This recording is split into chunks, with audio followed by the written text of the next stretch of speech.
CTSV supercharging in traffic. I put the kid on the caddy. Can't put that shit on this all take it. Back in the day I was swaggin'. Ballin' for years, I'm like John Madden. Cash I couldn't even imagine. But in that building we contracted. Adding and never subtracting. All right, so we had chopped it up a little bit, but for those who don't know, I want you to go ahead and introduce yourself and the brand and everything.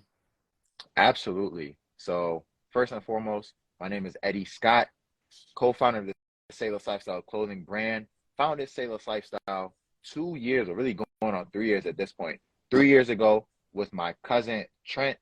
And in that process of growing the brand, you know, we started off with nothing, right?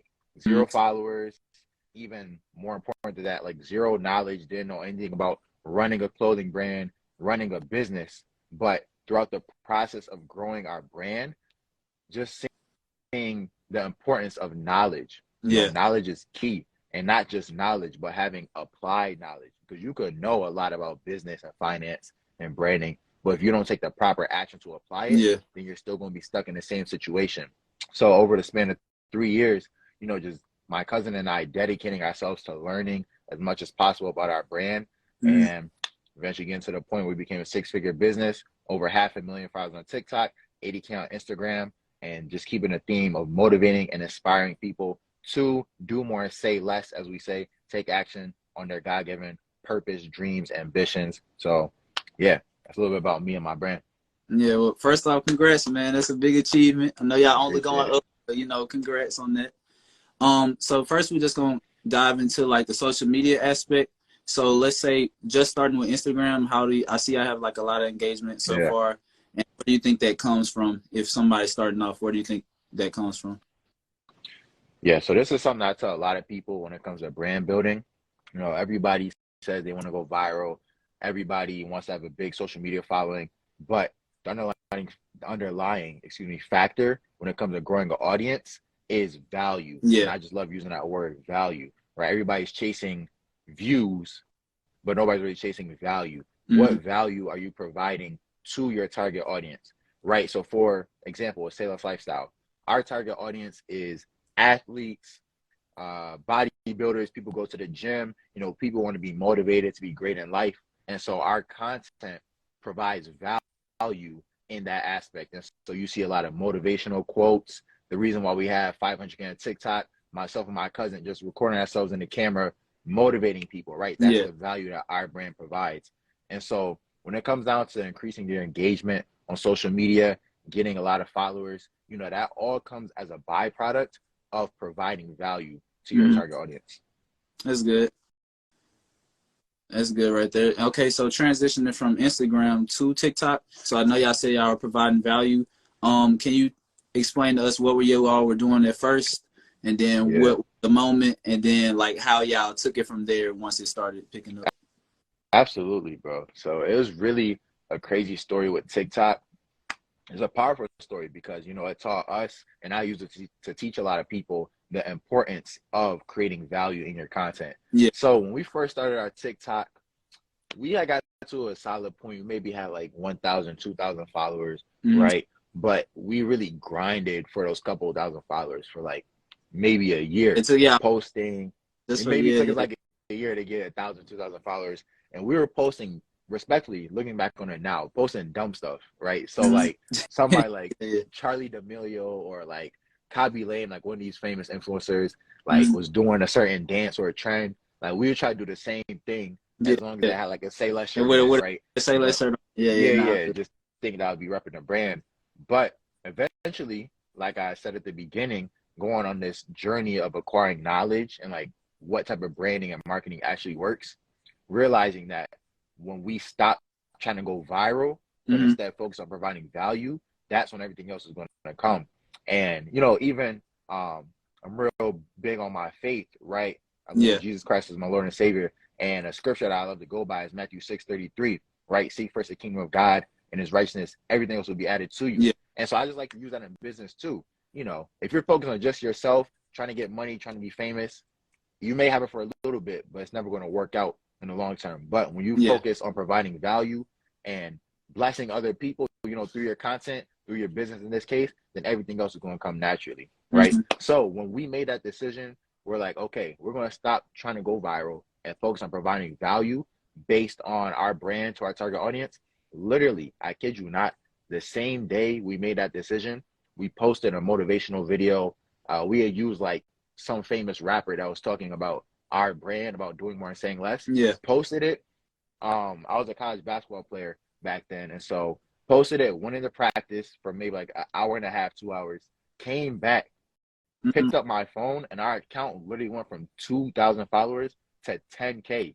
And literally like 2 hours, I dropped my phone. I picked up, I said, oh, shoot. And everybody around me was like, yo, like, what's wrong? What's wrong? I was like, nothing. Yeah, nothing. straight out of practice is crazy. But, bro, my heart was going crazy. Yeah. Because it was like, we really cracked the code, right? The video had like 100K views. And then success leaves clues, right? And one thing that I tell people when it comes to growing on social media, once you find what works for you, just keep going with it, right? And so we really posted the same style of video. So it would be different people speaking or myself and my cousin speaking, but just the same like black and white filter that we use, the same subtitles, even like the same background music, little stuff like that. And then we just posting like 3 times a day, literally went from 10K followers to 100K followers in less than 1 week, right? No, that's crazy. Yeah. And definitely TikTok was definitely popping a bit more back then in terms of they was just handing out views. Yeah, it was. But the algorithm definitely changed a bit. But you know, I say all that to say, when you focus on providing value through your content, through social media, that's when the views, the followers will come, because you got to think from the perspective that there's somebody else on the other side of the phone watching your content. Yeah. It's easy as content creators and business owners to think from our perspective, like, okay, I'm making this, I think this looks good. But you got to think from the customer's perspective, from the content consumer's perspective. Going shopping, imagine you scrolling through. Right. What are you? Exactly. And especially with platform like TikTok, even like Instagram Reels, people are just scrolling. So what are you going to do that's going to stop that scroll, right? It's got to be something that's valuable to them, that's going to make them stop scrolling, and they're going to invest their time into watching that content. It's got to benefit them. And so, yeah, just thinking from that perspective, that's what really helped us grow so fast. Okay, yeah, that's good. So going off of making the content and finding content to create, as a brand owner, if they're a new upcoming brand owner and they're like, I need ideas, or if I were to do it that way, what type of content, or where do I get the content from? Where do you get your inspiration from your content, or where do you all find the content to post? Absolutely. So there's 2 general types of content when it comes to social media, especially for a business, right?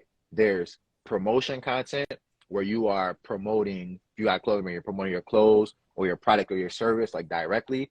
And then there's value content. And within value content, there are 3 types of value content, right? There's education. You can educate, you could teach somebody through your content. You can inspire, you can like motivate people, you can you know, give a little motivational speech, whatever it may be. And then you can entertain, right? You can make people laugh, cry. Your video can be like very shocking, like a wow factor, right? So like focusing on value content, just focus on your brand and you as an individual. What value do you want to provide to your target audience based on who your target audience is, right? So like I said, Saylesslifestyle, we're in the fitness and motivation niche. Our target audience, athletes, bodybuilders, gym goers, like they need they don't need motivation, but they really want motivation to be great in the gym. That's the type of content they resonate with the most. And so we're just filling in the gap. We're providing with that content, and that's what causes them to engage with us. If you have a brand, I think about somebody like Gary V, right? Most people know Gary V, Gary Vaynerchuk. His target audience is entrepreneurs. People want to make money. People have brands. And so all of his content is based on educating, right? Even like what we're doing in this video here, educating people on how to start their brands, how to market, right? So really understand who your customer is, who your target audience is. And then once you discover how you're going to provide value to them, then you just master that and just keep going. Okay, so say the people are creating the content now. As far as promoting in other ways, which way did you all see the best? Like either social media ads or doing pop-up shops, or did you all promote through influencers? Which way did you all take that and think it best? Absolutely. and I'm glad you brought up pop-up shops. I'll definitely say the majority of our growth came from online, from our social media presence, but the in-person experience was so powerful and so key in our growth because I would say, one, it really gave us that confidence in our brand, right? So like we knew we had a solid brand. We knew our brand message was powerful. Yeah. But it's one thing when somebody likes a post on Instagram. It's another thing In when person. you're in the middle of Chicago, right, doing a pop-up shop. Yeah. All these people coming over being like, yo, like this brand's crazy. Like, how's nobody made a Say Less brand before? Yeah. And like, you know, really showing love. And so I would definitely recommend, you know, new clothing brand owners, no matter like how long you've been in the game, if you got a brand, don't be scared to get out on the streets, whether you're doing a pop-up shop, even things like we had a kiosk in the mall where maybe we pay, for us, it was a little expensive, well, not even expensive, but pay like $1,500 a month, right, to get a kiosk in the mall and have our Say Less banner, have all of our merch there. So it's like, even if you just break even and make your money back, even though you'll definitely get a return on your investment. Just the fact that hundreds of people are passing by every day, seeing your brand, right, in person. That's that brand awareness. They get to come over and talk to you as the brand owner. And so, yeah, I definitely recommend being proactive. It's good that I would say like build a foundation online, but you just don't want to rely on online, especially when you're first getting started. Get in the streets, make those connections, because like I said, think from the customer's perspective. An in-person connection is always going to be more powerful than online, just because of the nature of how it is. Yeah. So I know you say you did some pop-up shops and everything, but so far with your brand journey, it was more of on social media.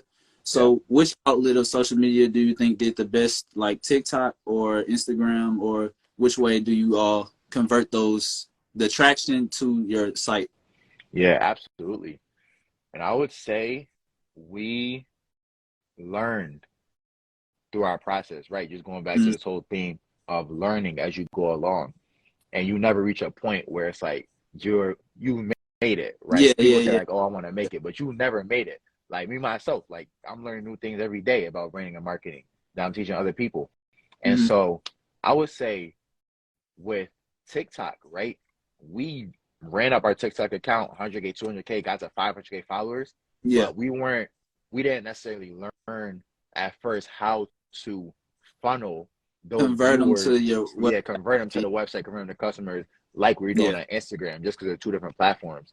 So even though we had less followers on Instagram, we knew how to post certain content and get those people on the website, build hype on our brand. Whereas like on TikTok, we were just getting a bunch of views. People like knew about Saylesslifestyle, but it's kind of different when people just scroll and they see something like, oh man, I really love this. And they keep scrolling instead of like, hey, let's get you to come check out our clothing that represents, you know, the content you just saw. And so I would say Instagram for us definitely got us to where we were at.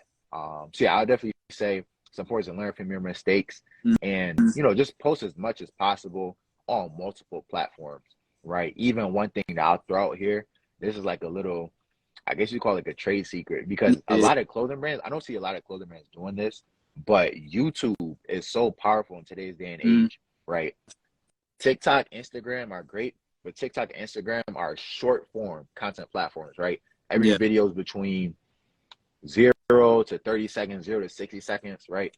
With YouTube, you got 5-minute, 10-minute, hour-long videos. And so, you know, just that length of content, that long-form content, it really allows customers and viewers to build that connection with you and your brand on a deeper level than the short-form content may do. So, you know, stuff like this, even though we're on Instagram Live, like this is something that you could post on YouTube. I'm probably going to go post on YouTube. Just really letting people know you as the brand owner, build that know, like, trust relationship with you, and then really get to know your brand, come behind the scenes with your brand. That makes them feel more connected, makes them want to buy into your brand. Yeah, that is one good thing with YouTube and everything. And even with Instagram and stuff, is having somebody record you behind the scenes. Because I know you record, okay, I want to get the shirt and everything, but everyone wants to know the process that you went through. So just even if it's going to be a short video or a longer video of just, if somebody's taking the pictures, have somebody recording you taking the pictures, and then you'll have more content to post and everything like that. Absolutely. I know you're saying on Instagram, for the most part, y'all did the best as far as funneling people to your site. give everyone a few tips of how you all did that. Like every time I want to get people to my site, we did these steps. Yeah. And so I would say a lot of our major growth, if I could call it that, like when we hit our stride, came from when we learned how to do paid advertising, right? And so a lot of people, when it comes to clothing brands, e-commerce stores, they just want to jump straight to paid advertising. They just want to start an account and just start throwing money, right?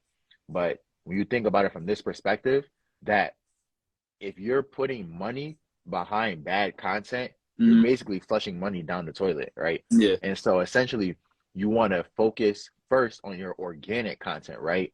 And you know, you're not going to be that great at first. I promise y'all, if you scroll down to the bottom of our Sayless Lifestyle page right now, like we've left our old post, it's terrible. Like to this day, it makes me want to throw up when I see our old content. Like it's so cringe, so bad. I'll scroll all the way down. It's crazy. But you know, just progressing. If you're posting one time a day, multiple times a day, every day you're getting better exponentially. And so, you know, once you get to the point where you find and you establish like a brand identity, a brand aesthetic, you really find the types of promotion and value content, like I've been speaking about, that really engage your audience the most, then that's when you can begin to test with ads, right? So basically all ads are the way you should think about it. All ads do is boost your organic content. So once you have organic content that's doing really well, getting you sales, then you just put in money behind it. So, you know, one strategy I recommend, let's say you have a bunch of posts, you saw that, let's say 5 posts did the best in terms of likes, comments, engagement, and got you some orders. Test those 5 ads, put like $5 behind each ad. So you're spending $25 total, right? $5 a day. And then at the end of the day, come back and you can see the results, whether you're a Facebook ad manager, Instagram boost post, TikTok ad manager. Like you can see how many people clicked on this ad, how much did I spend to get this result, how many people ordered, how many people added to cart but didn't convert, right? And whichever one of those is doing the worst, you could cut that out. Whichever one's doing the best, put more money behind it until you get like a few core ads, right, that really perform well for you and are getting you orders. You know, and some of our biggest months, right, we were only running ads on like 3 of our Instagram posts, but just putting like thousands of dollars behind it and running it up. So I would say that really just focus on your organic presence first. And once you establish that, it takes time, but it doesn't really take that much time, especially if you're posting consistently, right? And then go in and put money behind that and test to see what's going to get you the best results. Yeah. So just to piggyback off of what he said, if you're watching this video now or if you're watching in the future, having the content for them to already see on your page before you start boosting it. Because if you bring everyone to your page and you only have a few posts up, then why would they follow? Go ahead and build your engagement, have something for them to follow you for. Facts. Have it there, and then you can start boosting your posts. I did have a few questions from some people that they were saying, so you can do Facebook ads or you can do Instagram boost posts. If you were just trying on Instagram, which one do you think does the best boosting, or doing Facebook ads, or is it kind of the same? Yeah, that's a great question, bro. So I would say all Instagram boost post is when you're in your Facebook ad manager, they give you 6 main objectives, right? And so, you know, for clothing brands, basically the only 2 you need to be focused on are traffic and sales. Yeah. So all Instagram boost post is a traffic objective, but it's specifically on Instagram. And so that's why a lot of people say, like, oh, don't do boost posts. You got to use a Facebook ad manager. Yeah. At the end of the day, every brand is different. Every business is different. Every target audience is different. So you got to test for yourself, right? We found for our brand that it really didn't matter whether we were doing Instagram boost posts or running like a sales objective. Yeah. We even found that like for most of our ads, just getting as much traffic to the page performed better than like trying to target people for sales who were just more likely to buy. And so it really comes down to testing. And that's a big thing with content and marketing and branding in general. Test. You got to test. You got to test. That's what I have to say. You just got to keep testing. So, yeah. And then I say, like, test already having, like, something in mind. Like, okay, I'm going to look at this one. I'm going to look at this one. I'm going to see which one did better. And I'm going to try to figure out why. Absolutely. Instead of just throwing your money. Like, say you did 5 different ads at once and you didn't really note which ones got the engagement and everything, then you kind of wasting money because some of them might be doing better than the others and you wouldn't really know. So that's one of the good things. Absolutely. I see y'all have some nice things. I know y'all have wristbands, y'all have hoodies and everything, y'all have hats and everything. Which item do you think, if somebody wants to go on your site now or in the past, which one you think did the best? If they were like, okay, this is the one I need to get. Absolutely. So like I said earlier, you know, we only, in some of our best months, we only ran like a couple of ads, right? And so our best seller, it was two items, right? During the summertime, we had a short set, right? So it was like a t-shirt and a short combo, like a fleece short combo. Yeah. And then we had what we call our performance shorts, which is basically really targeting our target audience, right? It was like a regular shorts, but they already had like the compressions built into it. Like some side part, the gym shorts. Yeah, gym shorts, exactly. Yeah. You're saying, right. yeah. And so, you know, our fans really love that and just promoting that. So I'll say those are our two biggest items. And that's something I'll say when it comes to marketing your clothing brand specifically, and any brand, you know, whatever product you're selling. A lot of people, especially with clothing brands, because, you know, we're creatives, we're designers, we love to, like, you know, go crazy with the designs and have like 100 different designs.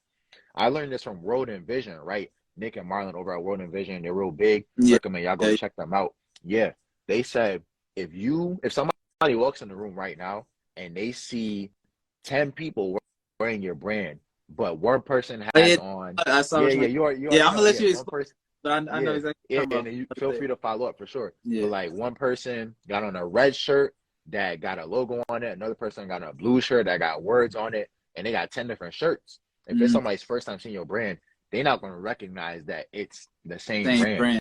But if you walk in the room and 10 people got on the same black shirt with the same logo on it, you're going to be like, yo, like, what brand is this?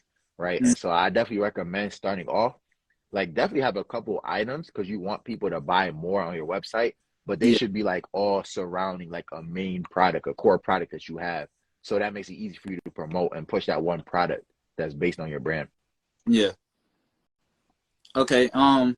So now that you are doing pretty well, you know, still going up from here, but what was your biggest trial starting the brand or something that y'all had to struggle with? Dude, it was a lot. Get through I really feel like, and I would say, you know, God puts you through tests and trials in life, you know, to build your capacity and just make you a better human being. Yeah. And business, bro, you know Nehemiah Davis? I've heard of him before. Yeah, Nehemiah Davis. He would say, if you want to have adversity in life, start a business. So, you know, everybody says like, oh, I want to be a business owner, I want to be an entrepreneur. But it's like once you get in it, like obviously it has its perks. Yeah, but like just anything in life has its pros and cons. And so being an entrepreneur, being different from the 99%, like it's really tough. You go through a lot. I would say if I had to pick one, like when we were first starting off, I hope this doesn't sound sad or anything. But, you know, like my cousin and I, like we have a very close relationship with our family, right? And like to this day, like family is everything. But I would say family, and in addition to that, like friends and environment was like a big thing. Yeah. Right. Especially like I said, being an entrepreneur, being different, like putting yourself in that 1% mentally, you're just naturally going to have backlash and risks with, you know, people that you grew up with, your family, especially with Trenton, my cousin and I, like being young. We started a brand. I was in my freshman year of college. Trent was doing prep school for basketball. And so, you know, our parents, grandparents, family was like, oh, like that's cool. You're doing like a brand, but you need to be focused on school and like, basketball. You know, you even be focused on basketball, and like, you know, there's a lot of initial backlash. And so like it's very easy because nobody can get you like your family, right? And so it was very discouraging at first, right? But that's why it's so important. I love to say this. You have to put the purpose before the profit, right? So like even bigger than like just making money from your brand and like wanting to do whatever, you gotta have that reason why that's driving you. Because if we didn't have a strong reason why, we would just be like, all right, like let's just throw in the towel, let's just go like get regular jobs and just like do whatever. But like we had that purpose, right, to impact other people.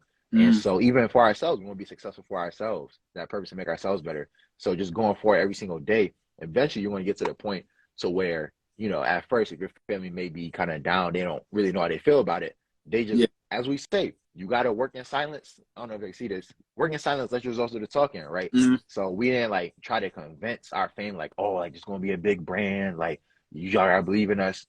We just let them say whatever. And like, it may sting at first, it may hurt. But then we Yeah. just kept taking consistent actions to eventually get to the point where, you know, Your actions would do the talk. yeah, Wouldn't actions have- speak louder than words. You know, our family's proud of us.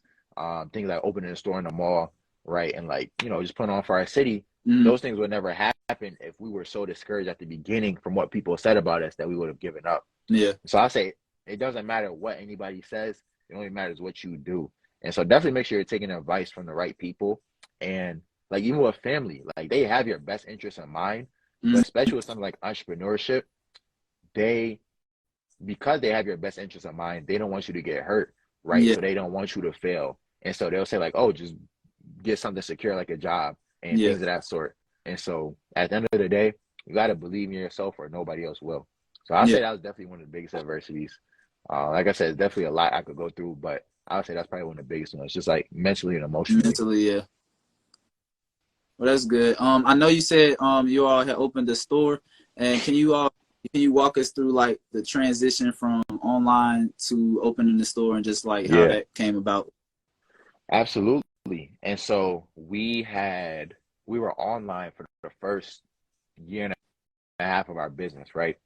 Okay. Eventually, I thank God for my cousin Trent, right? Because, you know, you can start a brand with yourself, but it's just so powerful having two people or multiple people with you that are on the same mindset, right? Trent tells me this all the time. He's like, yeah, at this point, like we've been in business for 3 years, but it's really like we've been in business for 6 years because it's two of us combined. Mm-hmm. And so you're able to bounce ideas back and forth with each other.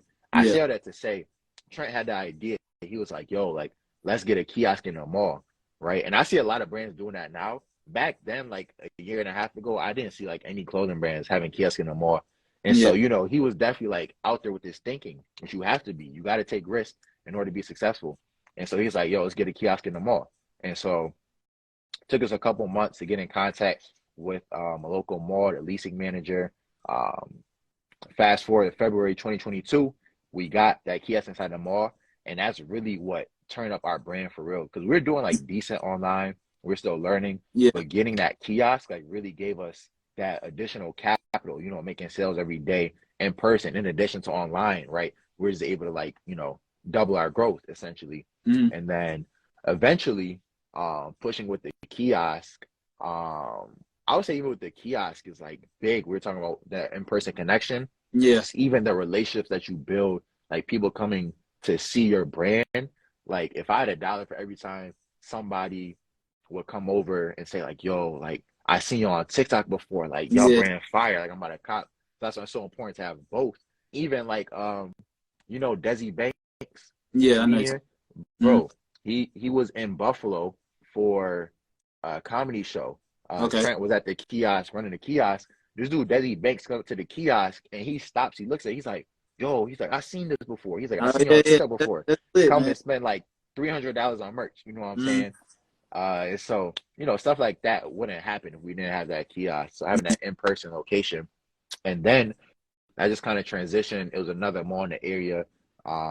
They kind of came to us. They were like, hey, you guys want to get another kiosk in our mall? And so we were just thinking to get a second kiosk.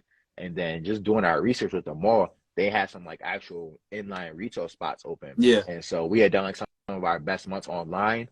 And with the kiosk, we were like, let's just go ahead and take advantage, right? That was like a big goal that we had, a big dream. Like I used to go to sleep at night and like I would just be having visions of like having a store in the mall, right? So that was like something that we had to do. Yeah. And so, you know, all glory to God. You know, people look at things like that, like having a store in the mall, having all these followers on Instagram and TikTok, and they're like, wow, like you're so successful, like your life must be amazing. Yeah. They see the exterior, but they don't see what you went through to get there. They Yeah. don't see what you went through to get to that level. Just like with sports, like they see you hit the game-winning shot. They don't see all the shots you put in the gym. They don't see the 50 other game winners that you missed before that. Yeah. So, yeah, I do say it's been a great journey. Yeah, it's been a blessing for you have the kiosk or those locations and everything?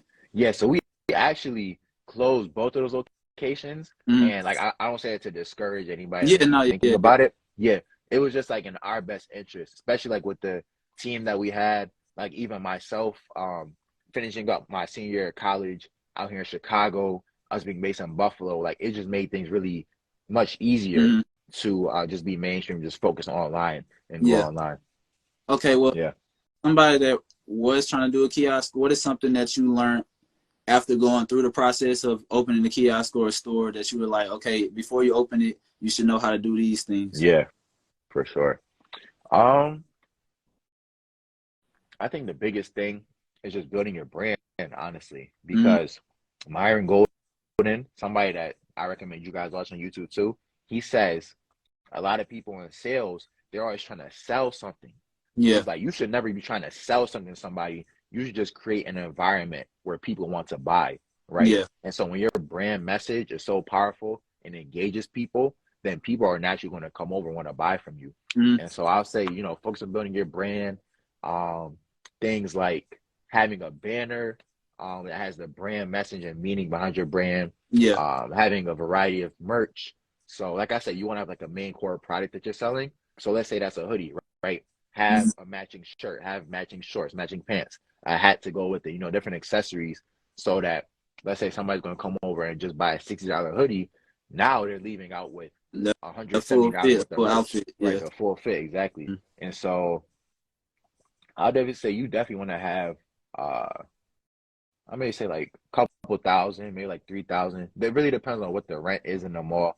But I have a couple thousand saved up so that you can invest into not just the rent, but the inventory, the merchandise in all different sizes. And then, like I said, things like a banner, canvases, you know, things of that sort. But it's really, once you get the hang of it, the kiosk, I think is the best way to go if you're doing it in person, because it's like so easy to manage. You don't pay for any utilities. You don't really have to get employees. It's just, it's like a pop-up shop every day for real, and people are just coming to you.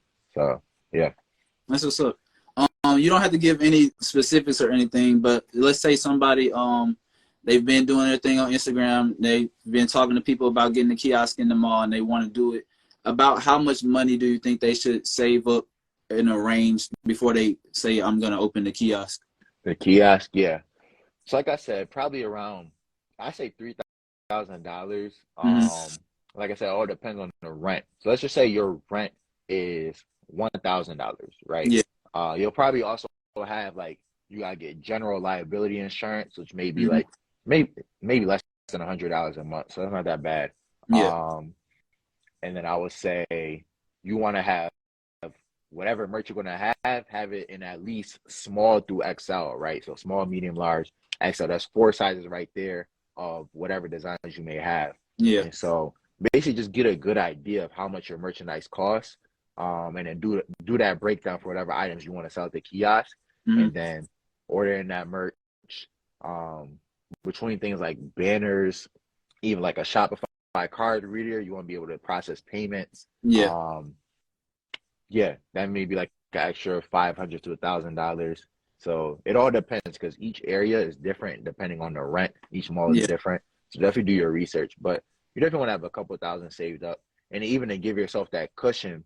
In case things don't like work out initially, you're still like building traction at first. So yeah, I'd say a couple thousand for sure.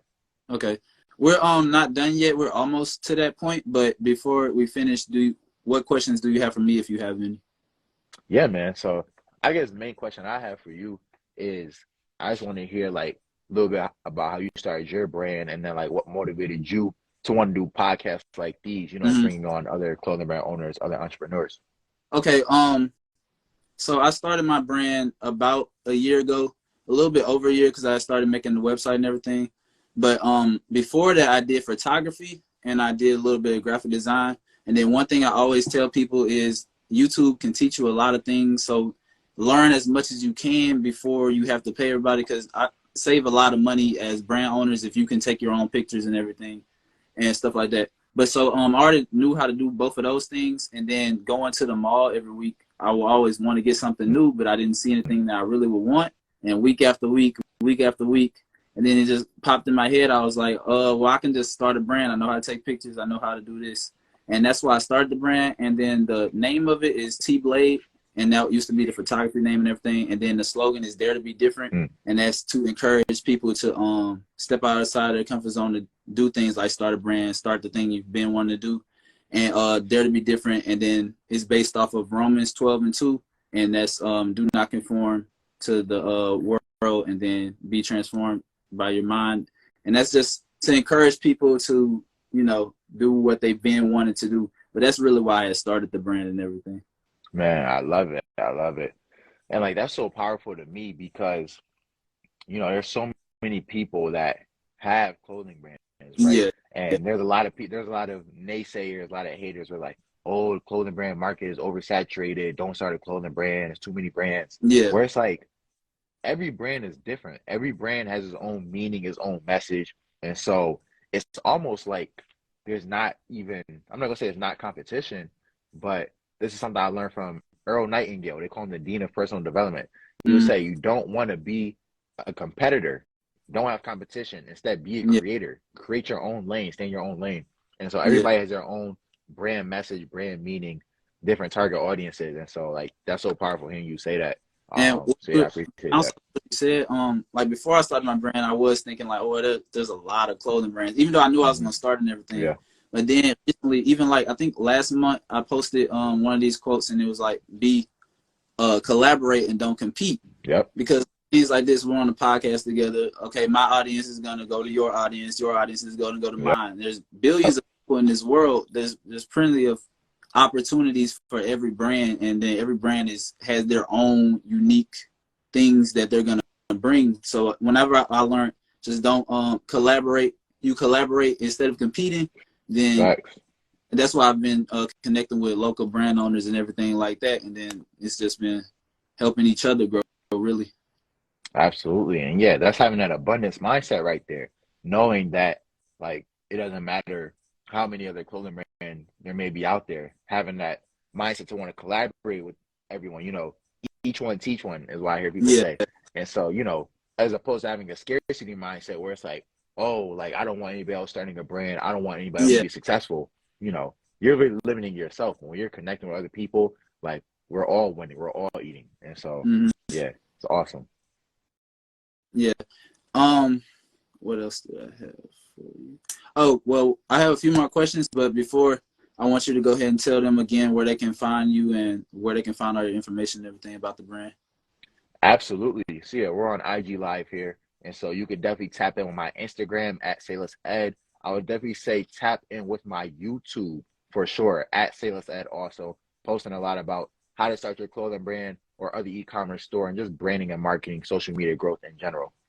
And if you want to find my stuff, is T-Blade and then tblade.org and then T-Blade on most of the social medias, and then maybe have to add an underscore on certain ones. What do you all have next planned coming up for the brand? Yeah, absolutely. I would say, in all honesty, we've kind of been in a season where I'll call it like a maintenance season lately. And it's something we learn just through growth. You learn a lot of things along your journey where you have to be prepared for higher levels of success. And so, like one thing we kind of, this is great for clothing brand owners to hear, because at the beginning, you're so focused on, I want to make money. I want to get 100 orders. I want to get all these orders, all these people buying my brand. It's like once you get there, there's a lot of things you may not see that could rise up. Things like being backed up on a lot of orders. You're getting so many in, not having enough inventory. And then that leads to people being frustrated, customers leaving negative reviews online, sending dirty emails, things like that. And so I say we're definitely in that maintenance stage of, kind of playing catch up a bit, making sure everything is taken care of on the consumer end, and then really just establishing our systems to be able to take us to that next level. Yeah. With the way you're talking and everything, I can tell that you're kind of knowledgeable with the stuff since you have to go through it and everything, and it's not like a lot of fluff. So I was wondering, can you explain like where do you go to seek all your knowledge, or do you read books, or do you go on YouTube, and where do you go about? Absolutely. And so I definitely have to say this first and foremost, foundational for life principles is the Bible, right? I read the Bible every morning. It's a big part of my life. I am a believer. But regardless of your religious background, right, like books in the Bible, like Proverbs, Ecclesiastes. Like, it's just a lot of foundational principles in the Bible, right? Like, especially if you believe that God created this world that we live in, right? If he created it, then he's going to know how to operate it, right? He's going to know the best way to operate it. And so just studying God's word has been foundational for me and a lot of my wisdom and knowledge. And then I would say that's like general knowledge. And then on top of general knowledge, you want to have specific knowledge, specialized knowledge. And so in this case, entrepreneurship, specifically clothing brands, right? Like you said, YouTube University, YouTube is free, right? And so, you know, I'm definitely all for like investing in courses, mentorships. Like I offer courses and mentorship programs. But like before even all that, go on YouTube, whatever you want to learn, how you need to learn how to ship out packages for your clothing brand, how to ship out packages for your clothing brand on YouTube. And it's like YouTube University is really crazy. That's tutorial for everything. Everything, man. It's crazy. Bro. And then I'll say, it's like specialized knowledge, and then, like I said, general knowledge. So books like the Bible, Think and Grow Rich, Rich Dad, Poor Dad, you know, things like that are so key in building your mindset, right? One thing I like to say is if you want to start, let's call it a 6-figure business, you can't have a 6-figure business with a 5-figure mindset. So it's all about scaling your mind if you want to scale your brand. And so, building your mindset and then building your skills through that specialized knowledge, even like getting books on marketing, right? Studying other people who do marketing at a high level, right? Success leaves clues. So study from those who have gone before you and are successful, and then just kind of implement it in your own way. Okay, that's really good. One more time before we go, tell everybody where they can find your information and everything. Yes, sir. Definitely follow me on Instagram at Saylesslifestyle, and then tap in with my YouTube channel at Saylesslifestyle also. And then the last thing, I saw you had a subscription service on Instagram, and I also saw that you say you do mentoring. If anyone wanted to get in touch with you about mentoring, how would they do it? And then like a brief explanation of what you offer. Absolutely. So you could definitely visit my website at eddiescott.co, Eddie Scott, EDDIESCOTT.co.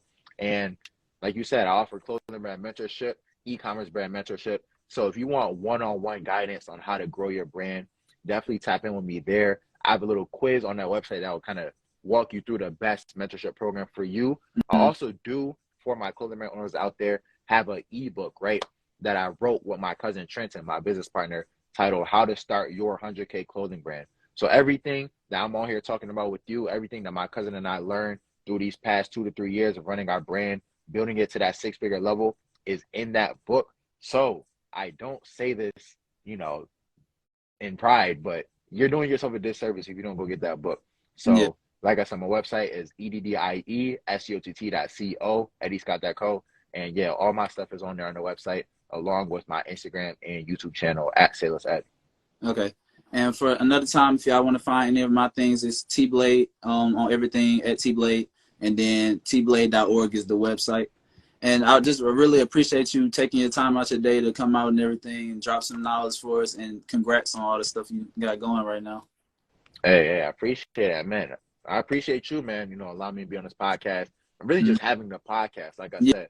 Us collaborating, coming together, having that mastermind group, and just connecting, you know. For sure. For sure. And in the future, if y'all ever want to collab on anything, like, because I try to set up things with people or know about things in the city and stuff. So like on the 19th, we're going to have a fashion show at one of the local colleges and stuff. So just whenever, if it ever turns out you're in this city or anything, just tap in. You got my Absolutely. I was about to say, I got your number. So we definitely stay connected for sure. Yeah.